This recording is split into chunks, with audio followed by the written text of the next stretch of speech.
All right, so it's been a little while since I did my last apartment tour video, a year and a half, I think actually. So quite some time, and I think it's time for a little bit of an update, especially since, here in Sydney, we had a bunch of different lockdowns and I went through this weird phase of changing things around and moving and shifting things around just because I needed a little bit of an update to my environment. And so, this whole background is completely different to how things originally were when I first got settled into this apartment. So I think it's time for a little bit of an update. So that's what we're going to be doing in this video. I'm going to show you this little initial studio portion of my apartment. All right, let's go. All right, walking into the studio here, we'll start on the right-hand side and work our way around. So over here, we have the kitchen on the left. That is a fridge over there. Over here on this left-hand side, we have the coffee station where I'll make a whole bunch of filters. We've got the Stag kettle there, and then above it, all of my goals and tasks and things I need to do. And I stare at that and organize my day while I'm making the coffee. Underneath, we've got a bunch of tea and protein and just little knickknacks and stuff like that I need. One thing that's changed from the last time that I did this video is this couch and this coffee table.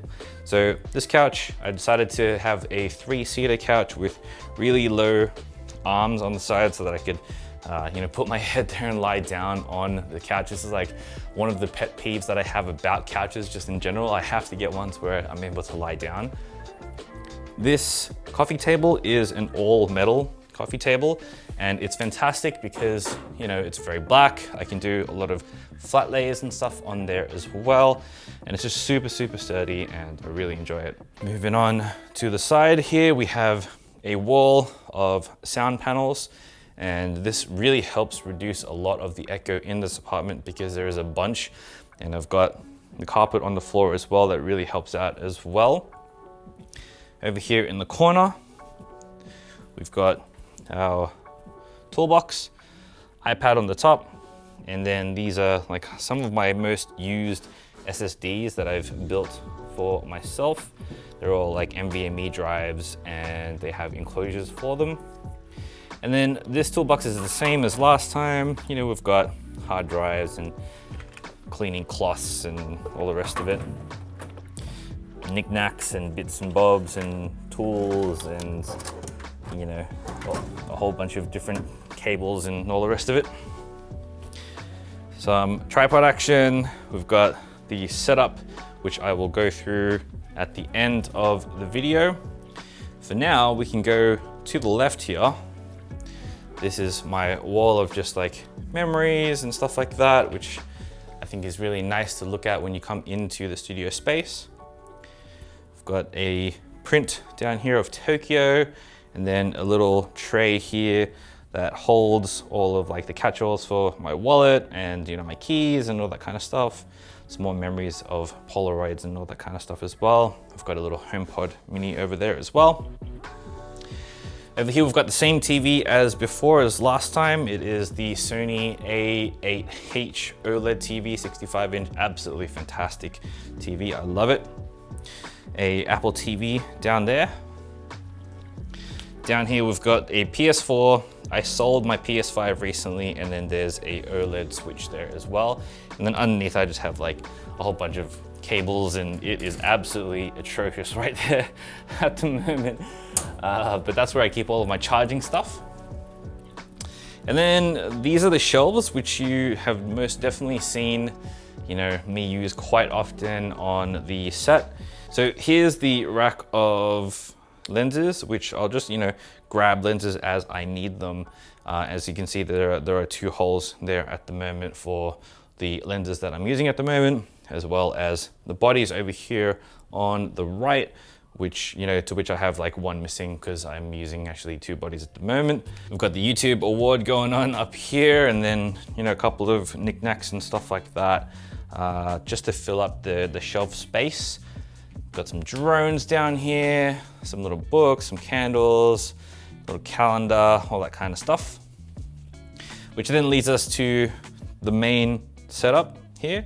So this setup is definitely a lot different to how it originally was in my first video, that's for sure. I have actually combined both of my PC and Mac configurations together in one workstation. So it's been a tricky adventure to try and get them to work together, but I'll walk you guys through it. So firstly, the chair here is different. It is the Secretlab Titan that I'm using. It's okay, it's all right, it's sturdy, everyone's got one. It's yeah, it's all right, whatever. With the monitors and the monitor situation over here, I've got a Dell 32-inch monitor, which I had previously. This main monitor is a new one. This is actually the Eve Spectrum. Great monitor, terrible company. I don't recommend them at all, but it is a 4K 144 Hertz panel, which is great for gaming and is actually really good in terms of color as well. To run the Mac side of things, I've got a M1 Max MacBook Pro 16-inch.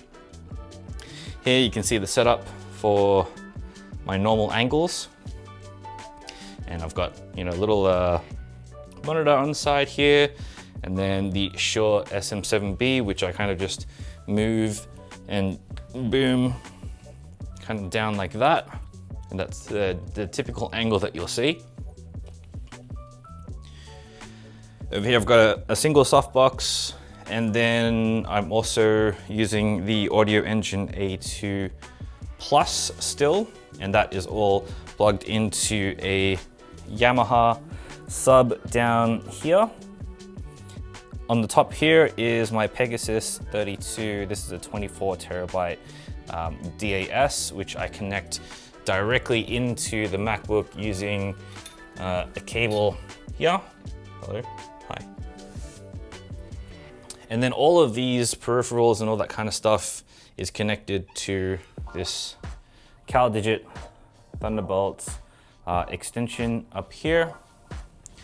My peripherals of choice, I've actually been getting into custom keyboards recently.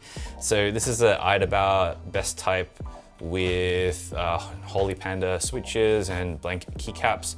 Absolutely lovely sounding. It's really nice.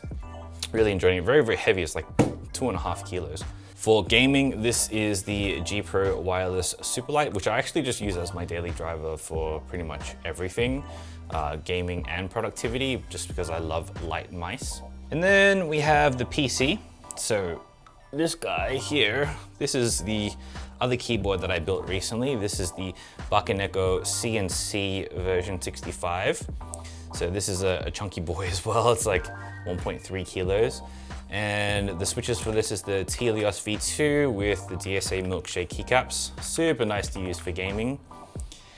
The PC itself is a Ryzen 9 5900X with a RTX 3070. And then the headphones of choice is the SteelSeries Arctis Pro. And then all of this is actually linked up to a single little button here, a little KVM switch.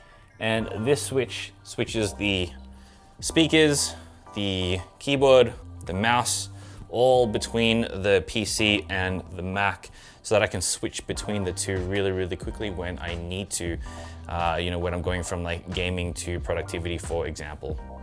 All right, that's it for this video. I hope you enjoyed it. I hope you enjoyed seeing the BTS of my apartment and my studio and what goes on in this background from a little bit of a different perspective. Let me know in the comments below which portion you found the most interesting. All right, I will see you in the next video, but until then, get out there and make something that matters. Peace.